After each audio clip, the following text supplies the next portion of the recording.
नमस्कार दोस्तों। डेट है आज की 12 फरवरी 2021 और स्वागत है आपका एटोरियल डिस्कशन में। आज 3 इश्यूज हमें डिस्कस करने हैं। वैसे देखो, एक आर्टिकल हमारा कल का भी बाकी है, लेकिन उसे हम कल ही डिस्कस करेंगे। आज ऑलरेडी हमारे 3 इश्यूज डिस्कस करने लायक हैं। सबसे पहला आर्टिकल हम डिस्कस करेंगे डिजिटल सर्विस टैक्स से संबंधित। ये काफ़ी इंपॉर्टेंट इशू है, इसे हम डिटेल से डिस्कस करेंगे एग्जाम्पल्स के साथ में। डिजिटल सर्विसेज टैक्स है क्या, सरकार ने क्यों लगाया है और क्यों इसका क्रिटिसिज्म हो रहा है। दूसरा आर्टिकल हम डिस्कस करेंगे, अब यूएसए के नए राष्ट्रपति बाइडन बन गए हैं, तो ईरान के संदर्भ में उनकी क्या पॉलिसी होगी। वेस्ट एशिया से संबंधित के आर्टिकल हैं, डिटेल से डिस्कस करेंगे। और तीसरा नंबर पे क्रिप्टो करेंसीज के रेगुलेशन से संबंधित आर्टिकल है, इसे भी हम डिस्कस करेंगे। वैसे देखो, इंडिया और चाइना बॉर्डर पर यानी एलएसी पर दोनों देश राजी हो गए हैं अपनी अपनी फोर्सेस को पीछे ले जाने के लिए। मतलब तनाव जो है दोनों देशों के बीच कम होगा। आज इस पर भी छोटा सा आर्टिकल आया है, लेकिन इतना ज़्यादा डिटेल से नहीं आया है। इस पर तो अब काफ़ी सारे बड़े बड़े आर्टिकल्स भी आएंगे, तो कल या परसों इस इशू को भी हम काफ़ी ज़्यादा डिटेल से समझेंगे कि किस देश ने क्या खोया क्या पाया है, किन इश्यूज़ पर सहमति बनी है इंडिया और चाइना के बीच। डिस्कशन स्टार्ट करने से पहले एक छोटी सी जानकारी। आप में से कुछ लोग जिन्होंने हाल फिलहाल में डिस्कशन को अटेंड करना स्टार्ट किया है, उनकी काफ़ी बार क्वेरी होती है कि इस डिस्कशन की पीडीएफ को कहाँ से डाउनलोड किया जा सकता है। तो देखो, टेलीग्राम चैनल आप डाउनलोड करोगे, उसके बाद आप only I S nothing else search कीजिएगा। इस चैनल को ज्वाइन आप कर सकते हैं और यहाँ पर आपको काफ़ी सारी जानकारी भी मिलेगी पीडीएफ्स के अलावा। एग्ज़ाम से संबंधित मोटिवेशन, ये सब आपको मिलेगा अगर आप इस चैनल को ज्वाइन करते हैं। अब चलिए डिस्कशन हम स्टार्ट करते हैं। पहला हमारा आर्टिकल डिजिटल सर्विस टैक्स से संबंधित है। आप जीएस पेपर 2 और जीएस पेपर 3 के इन टॉपिक्स से आर्टिकल को रिलेट कर सकते हो। सबसे पहले हम बेसिक्स की बात करते हैं। इससे आपके जो कंसेप्ट्स हैं वो बिल्कुल क्रिस्टल क्लियर हो जाएंगे। आप मुझे एक बात बताइए, इक्वलाइजेशन लेवी, ये टर्म आपने जब से तैयारी स्टार्ट की है जरूर सुनी होगी। तो आप बताइए इस टर्म का मतलब क्या है। What is equalisation levy. हम एग्जाम्पल की सहायता से समझते हैं। देखो, गूगल, ट्विटर, फेसबुक, ये सब एमएनसीज हैं यानी मल्टीनेशनल कंपनीज हैं, और इनके जैसे काफ़ी सारी और भी कंपनीज एडवर्टाइजमेंट सर्विसेज प्रोवाइड करती हैं।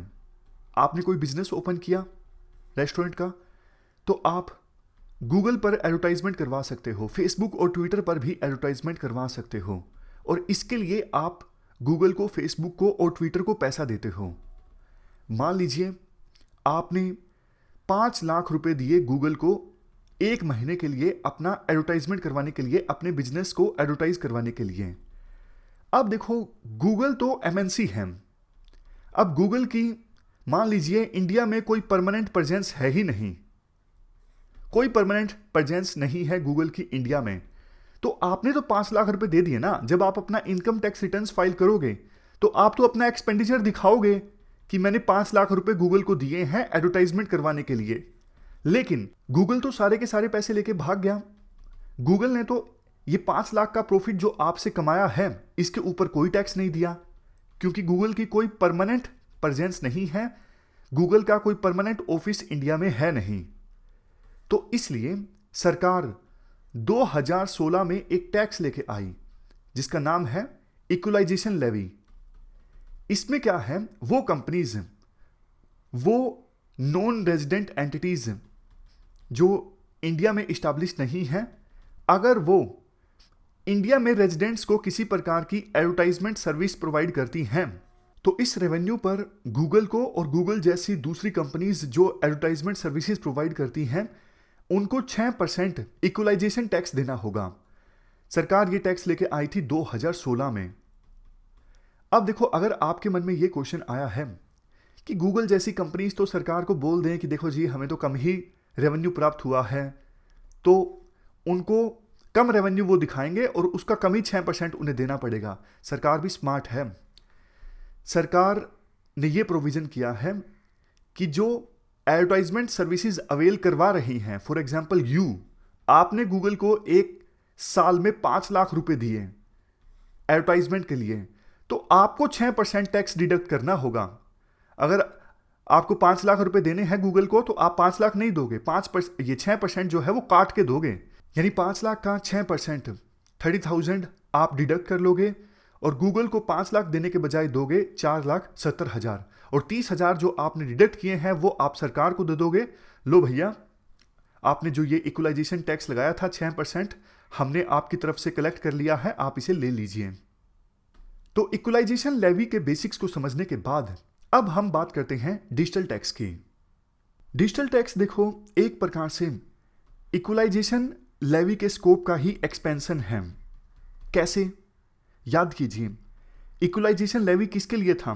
सिर्फ और सिर्फ एडवर्टाइजमेंट कंपनीज के लिए था। और जब ये 2016 में आया था, तब भी काफ़ी सारे एक्सपर्ट्स के द्वारा ये क्रिटिसिज्म किया जा रहा था कि अभी तो फिलहाल ये सिर्फ एडवर्टाइजमेंट सर्विसेज के लिए है, बाद में इसके स्कोप को एक्सपेंड किया जा सकता है सरकार के द्वारा।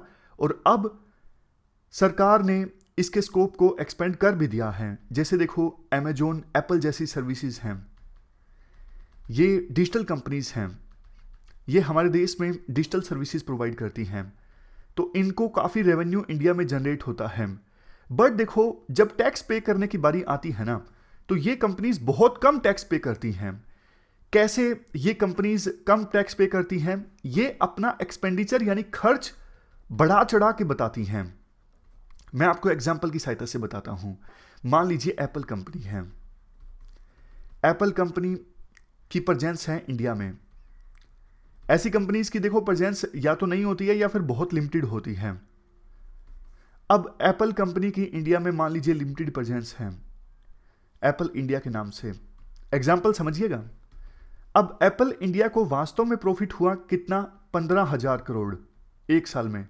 बट एप्पल इंडिया को लगता है ऐसे तो हमें बहुत टैक्स पे करना पड़ेगा इंडियन गवर्नमेंट को।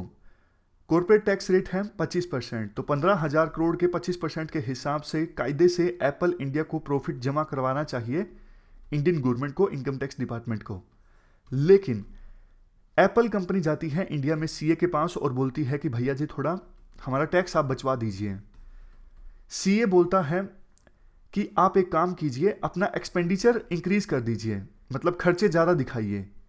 एप्पल पूछती है कैसे, हम हमारे खर्चे ज़्यादा कैसे दिखाएं? तो सीए कहता है आप मॉरिशस में अपनी एक सब्सिडरी इस्टेब्लिश कर दीजिए। मान लीजिए उसका नाम है एप्पल मॉरिशस। और मॉरिशस में ही क्यों? मतलब ऐसे देश में सब्सिडरी इस्टेब्लिश कीजिए जहां पे प्रॉफिट पे टैक्स बहुत कम लगता है। मान लीजिए इंडिया में 25% कॉर्पोरेट टैक्स रेट है, मॉरिशस में है सिर्फ 1%। तो इतना इन देशों को कहा जाता है टैक्स हेवन कंट्रीज। तो ऐसे किसी देश में आप अपनी एक सब्सिडरी इस्टेब्लिश कर दीजिए, और जब आप इनकम टैक्स रिटर्न्स फाइल करो, कॉर्पोरेट रिटर्न्स फाइल करो, तब ये दिखाइए कि आपने मॉरिशस एप्पल से जो डिस्प्ले परचेज की है वो मॉरिशस एप्पल से परचेज की है, और वास्तव में उसका रेट है 10 रुपए, तो आप दिखाओ वो 1,000 रुपए। तो इससे आपका खर्चा इंक्रीज हो जाएगा। आपका खर्चा इंक्रीज होगा तो रेवेन्यू आपका डिक्रीज हो जाएगा। 15,000 करोड़ के बजाय आपका रेवेन्यू रह जाएगा 5,000 करोड़, और वो आपका जो प्रॉफिट है वो ट्रांसफर हो जाएगा मॉरिशस एप्पल के पास, क्योंकि उससे आप इतने महंगे दामों पर डिस्प्ले परचेज कर रहे हो। तो सारा 10,000 करोड़ का प्रॉफिट है वो ट्रांसफर हो गया मॉरिशस एप्पल के पास, जबकि मॉरिशस में टैक्स है ही बहुत कम। तो इस प्रकार से आपने 10,000 करोड़ पे टैक्स अपना बचा लिया। ये सीए एडवाइस करता है एप्पल को, और यही होता है। ये जो बड़ी बड़ी कंपनीज होती हैं, ये अपना खर्चा बहुत ज़्यादा बढ़ा चढ़ा के दिखाती हैं और प्रॉफिट ट्रांसफर कर देती हैं पेरेंट कंपनी की सब्सिडरीज को, यानी अपनी ही भाई बहन कंपनी को प्रॉफिट ट्रांसफर कर देती हैं। और वो भाई बहन कंपनी होती है किसी टैक्स हेवन कंट्री में जहां पे प्रॉफिट काफ़ी कम होता है। इससे उनके लिए विन विन सिचुएशन होती है। इंडिया में जहां पे टैक्स ज़्यादा है, उन्होंने प्रॉफिट कम करके दिखाया, प्रॉफिट को ट्रांसफर कर दिया, और जहां पे प्रॉफिट ट्रांसफर किया वो उनकी खुद की ही कंपनी है और वहां पे उनको बहुत कम टैक्स पे करना पड़ता है।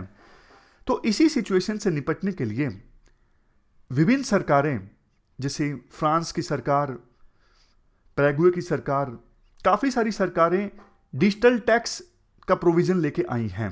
डिजिटल टैक्स मतलब ये जो एप्पल जैसी कंपनीज हैं, इनको जितना भी रेवेन्यू प्राप्त होगा, ध्यान दीजिएगा, प्रॉफिट की बात हम नहीं कर रहे हैं, हम रेवेन्यू की बात कर रहे हैं। सरकार कहती है, देखो प्रॉफिट की जब हम बात करते हैं तो आप अपना खर्चा बढ़ा चढ़ा के दिखाते हो, अपने प्रॉफिट को आप ट्रांसफर कर देते हो।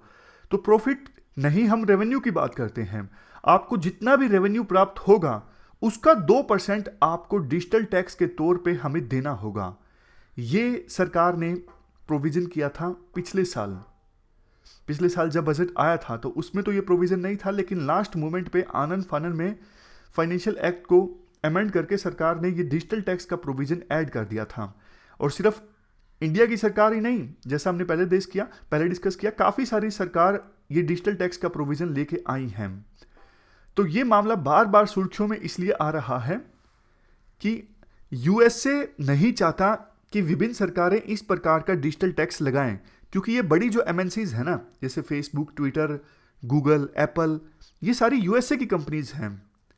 अब यूएसए तो ये चाहेगा कि हम ज़्यादा से ज़्यादा टैक्स वसूलें इन कंपनीज से और दूसरे देश कम से कम टैक्स वसूलें इन कंपनीज से, क्योंकि ये यूएसए की कंपनीज हैं।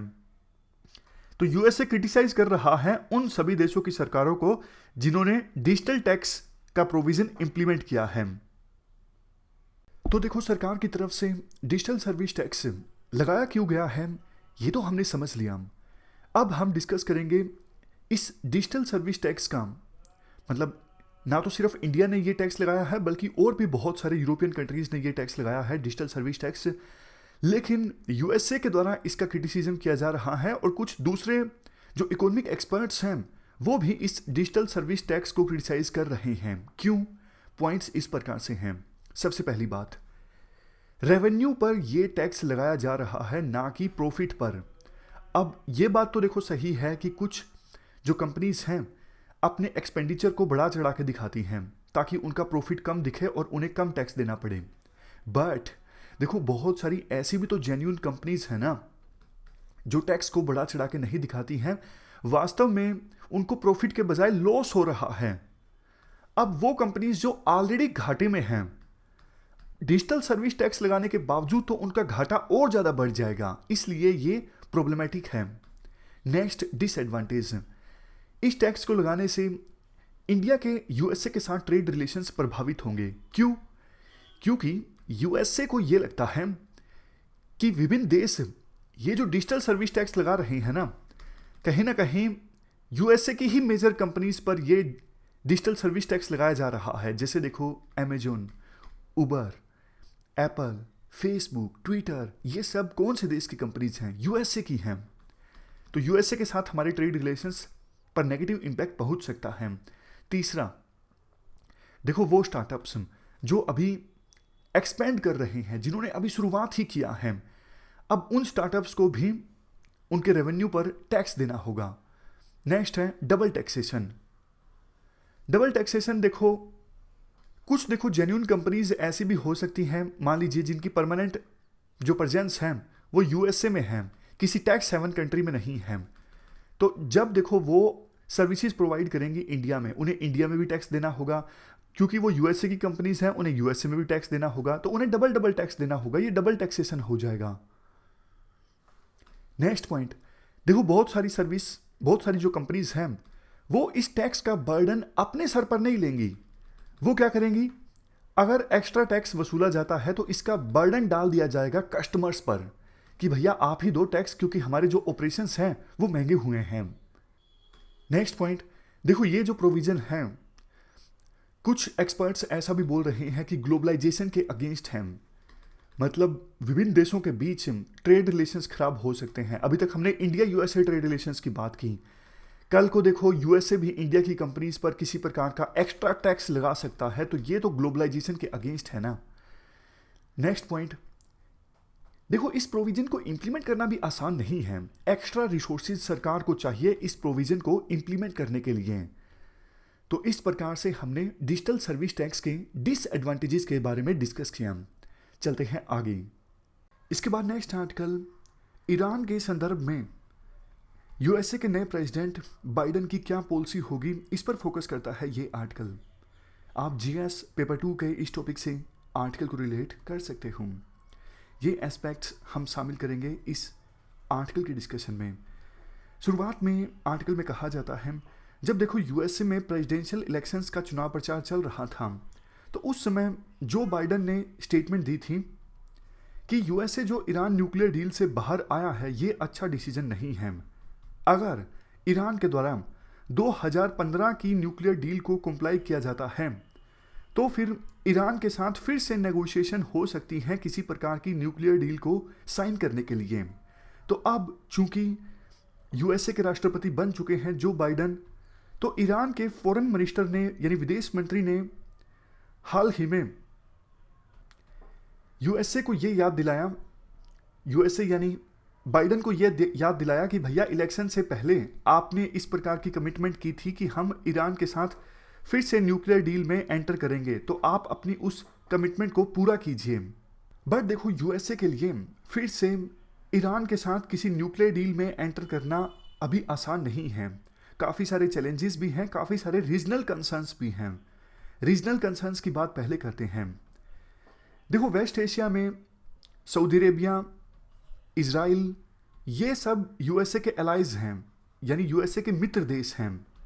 हाल ही में ईरान के आर्म्ड फोर्सेस के कमांडर ने यह कहा कि 2015 की जो न्यूक्लियर डील थी ना, ईरान के साथ न्यूक्लियर डील साइन हुई थी, वो बहुत ही घटिया, बहुत ही बेकार थी, और फिर से उस प्रकार की न्यूक्लियर डील किसी भी कीमत पर यूएसए को नहीं साइन करनी चाहिए।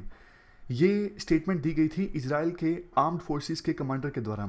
इवन उन्होंने ये भी बोला कि अगर ईरान न्यूक्लियर वेपन्स को हासिल करने की दिशा में आगे बढ़ता है, तो फिर इजराइल डिसाइसिव एक्शन ले सकता है। और डिसाइसिव एक्शन का मतलब क्या है आप भली भांति से जानते हो।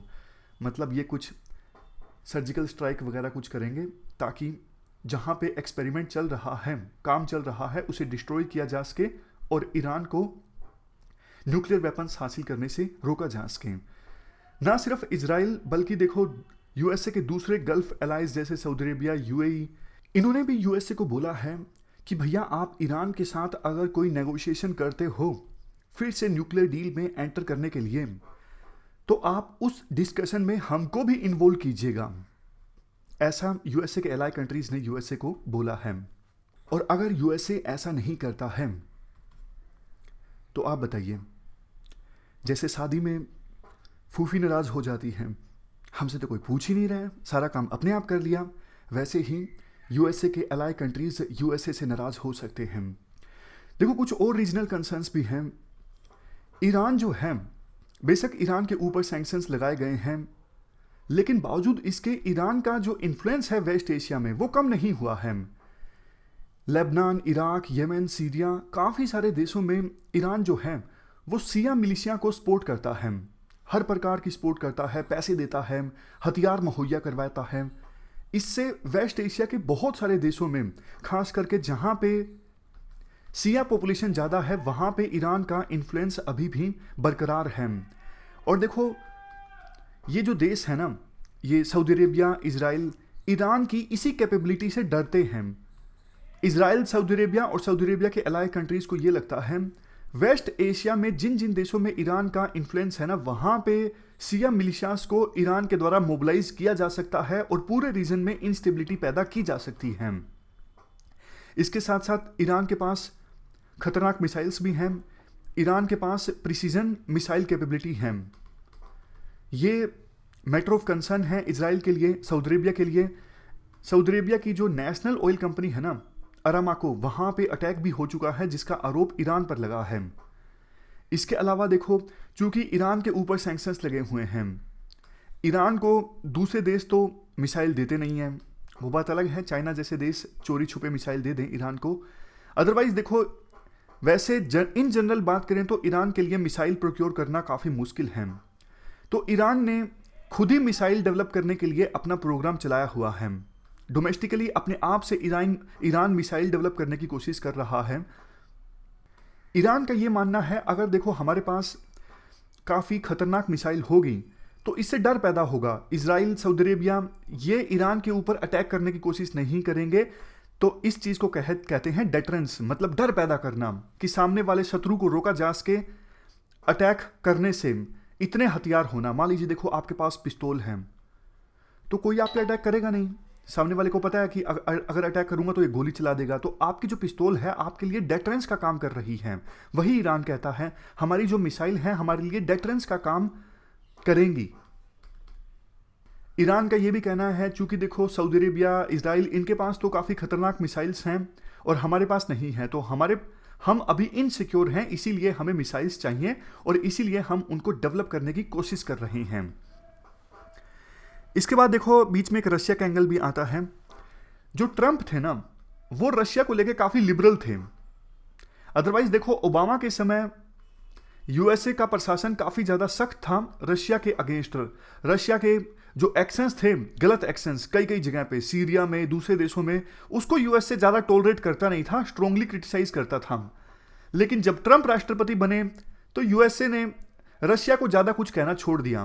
बट देखो बाइडन जो हैं वो ओबामा के समय उपराष्ट्रपति थे, तो उनकी रशिया को लेके कुछ जो पॉलिसीज हैं वो ओबामा के समय की ही हो सकती हैं, और ऐसा बाइडन ने अब साफ भी कर दिया है। 26 जनवरी को इन्होंने हालचाल पूछने के लिए फ़ोन किया था व्लादिमीर पुतिन को, जो रशिया के राष्ट्रपति हैं, और इस बातचीत में बाइडन ने साफ कर दिया कि अपने नेशनल इंटरेस्ट को प्रोटेक्ट करने के लिए यूएसए काफ़ी सीरियस रहेगा, तो रशिया कोई ऐसा एक्शन ना ले जिससे यूएसए के जो नेशनल इंटरेस्ट हैं वो डाइल्यूट हों, प्रभावित हों। इसके अलावा यूक्रेन इशू को लेके और साइबर अटैक्स को लेके इवन यूएसए में अपोजिशन लीडर एलेक्सी नवल्नी, इनको जहर देने की कोशिश की गई थी रशिया के द्वारा, रशिया की सरकार के द्वारा, यानी पुतिन के द्वारा। बच गए थे ये लेकिन काफ़ी आश्चर्यजनक रूप से। तो ये सारे इश्यूज यूएसए के राष्ट्रपति के द्वारा उठाए गए जब उन्होंने रशिया के राष्ट्रपति पुतिन से बात की। इसके बाद देखो आर्टिकल में ये कहा जाता है ईरान को लेके जो यूएसए की हार्डलाइन अप्रोच थी ट्रंप के कार्यकाल में, उस अप्रोच को लेके यू टर्न लेना बाइडन के लिए आसान नहीं होगा। क्यों? क्योंकि देखो ईरान अभी भी न्यूक्लियर वेपन्स को हासिल करने की दिशा में आगे बढ़ रहा है। दूसरा, यूएसए के अलाइ कंट्रीज के concern, for example Israel, Saudi Arabia, इनके कंसर्न्स, ये यूएसए को पूरी तरह से रोकना चाहेंगे कि भैया आप न्यूक्लियर डील फिर से साइन मत कीजिए। तीसरा, ईरान के ऊपर आतंकवाद फैलाने की आरोप लगते हैं वेस्ट एशिया में। क्या यूएसए ये सारे आरोप इग्नोर कर देगा? क्या ये सारे एलिगेशंस को इग्नोर करके यूएसए ईरान के साथ न्यूक्लियर डील साइन करना चाहेगा? यही तो चैलेंजेस है ना। बट देखो अब यूएसए की पॉलिसी क्या होगी ईरान के कंटेक्स्ट में देखने वाली बात होगी, क्योंकि अभी यूएसए के द्वारा एक स्पेशल एनवॉय अपॉइंट किया गया है ईरान के लिए। स्पेशल एनवॉय अपॉइंट करना मतलब यूएसए ईरान के साथ ना सिर्फ न्यूक्लियर इशू को सुलझाना चाहता है बल्कि दूसरे इश्यूज पर भी सहमति बनाना चाहता है। शुरुआत के लिए मतलब बातचीत को एंकरेज करने के लिए यूएसए ईरान को थोड़ा सा रिलैक्सेशन प्रोवाइड कर सकता है, जैसे आईएमएफ जो है वो फंड्स प्रोवाइड करे ईरान को ताकि ईरान कोविड-19 महामारी से निपट सके। इससे एक विश्वास पैदा होगा दोनों देशों के बीच और बातचीत स्टार्ट होगी। बट ये बात तो साफ है अभी ईरान के ऊपर ऑयल को बेचने पर जो सैंक्शंस लगे हैं वो सैंक्शंस इतनी जल्दी यूएसए नहीं हटाने वाला है। अगर देखो कोई सहमति नहीं बनती है यूएसए और ईरान के बीच, तो वेस्ट एशिया में एक तरफ इजराइल, सऊदी अरेबिया, ये सारे देश जो ईरान के अगेंस्ट हैं, इनका ईरान के साथ जो युद्ध है वो और ज़्यादा इंटेंस होगा। ये राइवलरी देखो वेस्ट एशिया में काफ़ी समय से चलती आ रही है और इसका कुछ रिजल्ट तो निकला नहीं है, लेकिन हाँ वेस्ट एशिया में इंस्टेबिलिटी जरूर रही है। जैसे येमेन जैसे देशों में भी प्रॉक्सी वार लड़ा जा रहा है सऊदी अरेबिया और ईरान के बीच, और भी काफ़ी सारे देशों में प्रॉक्सी वार चलता रहता है। डायरेक्ट नहीं लड़ते सऊदी अरेबिया और ईरान, लेकिन अपनी प्रॉक्सीज की सहायता से लड़ते हैं। तो एक सजेशन राइटर के द्वारा दिया जाता है, देखो ये जो सऊदी अरेबिया और यूएई जैसे देश है ना, ये ईरान के साथ इन्हें डायरेक्टली एंगेज करना चाहिए। पहले ऐसा हुआ भी था, जैसे 2019 में जब टेंशन्स काफ़ी ज़्यादा थी तो उस समय यूएई ने ईरान के साथ मैरीटाइम सिक्योरिटी को लेकर डिस्कशन की थी। तो इस प्रकार से ईरान के साथ डायरेक्ट एंगेजमेंट जो है वो फिर से स्टार्ट की जा सकती है यूएई जैसे देशों के द्वारा जो सऊदी अरेबिया के अलाइ कंट्रीज हैं। कंक्लूजन में राइटर के द्वारा ये बोला जाता है, बाइडन को देखो एक बात समझनी होगी कि सिचुएशन अब 2016 के पहले जैसी नहीं है। अब नए एक्टर्स भी आ गए हैं पूरी सिचुएशन में। रशिया, चाइना तो देखो पहले के अपेक्षा काफी ज्यादा स्ट्रॉन्ग होकर इमर्ज हुआ है। रशिया भी अपने आप को फिर से असर्ट कर रहा है। कुछ दिनों पहले चाइना और ईरान ने जो चोरी छुपे 25 साल के लिए एक डील साइन की थी, वो डील लीक हो गई। हालांकि उस डील को अब कुछ समय के लिए सस्पेंड कर दिया था दोनों देशों ने। दोनों देश देखना चाहते थे कि यूएसए में कौन सी सरकार आती है, कौन राष्ट्रपति बनते हैं। अगर बाइडन किसी प्रकार की कोई डील ईरान के साथ नहीं साइन करते हैं तो फिर ईरान और चाइना अपनी इस 25 साल के एग्रीमेंट को लेके आगे बढ़ेंगे और फिर चीज़ों को छुपाना भी वो बंद कर देंगे, खुले आम आपस में कोऑपरेट करना स्टार्ट कर देंगे। तो हमने ये पूरा आर्टिकल डिस्कस किया बाइडन की नई ईरान पॉलिसी से संबंधित। चलते हैं आगे। इसके बाद नेक्स्ट आर्टिकल क्रिप्टो करेंसीज के रेगुलेशन से संबंधित है। आप जीएस पेपर 3 के इस टॉपिक से आर्टिकल को कनेक्ट कर सकते हो। ये एस्पेक्ट्स हम कवर करने जा रहे हैं इस आर्टिकल में। क्रिप्टो करेंसीज का रेगुलेशन फिर से न्यूज़ में क्यों है? देखो 2019 में सरकार एक बिल लेके आई थी क्रिप्टो करेंसीज पर बैन लगाने के लिए। और क्रिप्टो करेंसीज जिसके पास भी हैं हमारे देश में, फॉर एग्जांपल किसी के पास बिटकॉइन है, क्योंकि बिटकॉइन एक क्रिप्टो करेंसी है, तो इसको क्रिमिनलाइज करने के लिए, मतलब अगर ये बिल पास हो जाता तो अगर आपके पास बिटकॉइन होता तो ये अपराध था। हालांकि देखो सरकार ने उस बिल को एक्ट नहीं बनाया और इवन सरकार ने उस बिल को डिटेल में रिलीज भी नहीं किया। सिर्फ सरकार लेके आई थी, ज़्यादा डिटेल्स सरकार ने रिलीज नहीं की और वो बिल पार्लियामेंट में पास भी नहीं हुआ। बिल में वैसे ये भी बोला गया था कि आरबीआई अपनी खुद की एक डिजिटल करेंसी इस्टेब्लिश करेगी, सेंट्रल बैंक डिजिटल करेंसी, जिसका नाम होगा CBDC। बट देखो चूंकि क्रिप्टो करेंसीज के रेगुलेशन को लेके कोई कानून तो हमारे देश में अभी तक है नहीं। क्रिप्टो करेंसीज के स्टेटस को लेके काफ़ी एम्बिग्विटी है, वेगनेस है। हालांकि सरकार ने काफ़ी बार ये बोला है कि क्रिप्टो करेंसी एक लीगल टेंडर नहीं है, बट फिर भी बहुत से लोग हमारे देश में ऐसे हैं जिनके पास क्रिप्टो करेंसीज हैं। देखो सरकार का और आरबीआई का ये मानना है इस प्रकार की जो क्रिप्टो करेंसीज होती है ना, जैसे बिटकॉइन, ये हाईली वोलेटाइल हैं। इनके रेट आज 1 रुपये है, कल को 100 हो जाएंगे, फिर दोबारा 1 हो जाएगा। बहुत ज़्यादा वोलेटाइल हैं ये करेंसीज। इनका इस्तेमाल होता है गैर कानूनी इंटरनेट ट्रांजैक्शंस के लिए और ये करेंसीज स्टेट के जुरिडिक्शन में नहीं आती, स्टेट के जुरिडिक्शन से बाहर हैं। और आरबीआई एंड सेबी, ये जो रेगुलेटरी बॉडीज़ हैं, इनके पास भी कोई एक लीगल फ्रेमवर्क नहीं है क्रिप्टो करेंसीज को डायरेक्टली रेगुलेट करने के लिए। क्योंकि देखो क्रिप्टो करेंसीज जो है ना तो ये करेंसी है, ना ही कोई किसी प्रकार की एसेट है, ना ही सिक्योरिटी है, ना ही कमोडिटी है जो कि किसी आइडेंटिफिएबल यूजर के द्वारा इशू की गई हो। मतलब कि किसने इशू की है क्रिप्टो करेंसीज का कुछ पता नहीं, कोई आइडेंटिफिएबल यूजर नहीं है। इसीलिए 2018 में आरबीआई ने बैंक्स को एक सर्कुलर भेजा था कि आप वो लोग या फिर वो एंटिटीज जो क्रिप्टो करेंसीज में ट्रेड करती हैं उनको सर्विसेज प्रोवाइड करना बंद कीजिए। बट देखो जब ये मामला सुप्रीम कोर्ट के सामने पहुंचा तो सुप्रीम कोर्ट ने आरबीआई के इस सर्कुलर पर रोक लगा दी, क्योंकि सुप्रीम कोर्ट के सामने आरबीआई ये नहीं साबित कर सकी थी कि आरबीआई जिन एंटिटीज को रेगुलेट करता है, फॉर एग्जांपल बैंक्स को, आरबीआई ये नहीं साबित कर सका था कि बैंक्स को क्रिप्टो करेंसीज में डीलिंग से नेगेटिव इंपैक्ट पड़ेगा। ये आरबीआई साबित कर नहीं इसका, इसलिए सुप्रीम कोर्ट ने 2018 के इस सर्कुलर पर रोक लगा दी। इसके बाद आर्टिकल में कहा जाता है 2019 का बिल जो कि पास नहीं हो उसका, वो bill crypto currency as a legal tender या फिर करेंसी के यूज पर बैन लगा रहा था। इसके अलावा 2019 का बिल क्रिप्टो करेंसी के इस्तेमाल, क्रिप्टो करेंसी की mining, buying, holding, selling, dealing, issuance, disposal सब पर रोक लगाता है। बट देखो पिछले 1 साल में क्रिप्टो करेंसीज का चलन हमारे देश में भी काफ़ी बढ़ा है। जो क्रिप्टो करेंसी के एक्सचेंजेस हैं हमारे देश में, कोइन DCX और कोइन स्विच कुबेर, इन्होंने कुछ फंडिंग भी उठाई है अपने ऑपरेशंस चलाने के लिए। हाल ही में इलोन मस्क, उन्होंने भी बिटकॉइन में काफ़ी इन्वेस्ट करने का निर्णय लिया है। तो क्रिप्टो करेंसीज काफ़ी ज़्यादा सुर्खियों में है, बिटकॉइन ऑल टाइम हाई पर चल रहा है। बट देखो इसी बीच सरकार ने अब ये कहा है 2019 का तो बिल हम पास नहीं करवा सके थे, लेकिन क्रिप्टो करेंसीज को रेगुलेट करने के लिए हम फिर से एक बिल लेकर आ रहे हैं जल्द ही।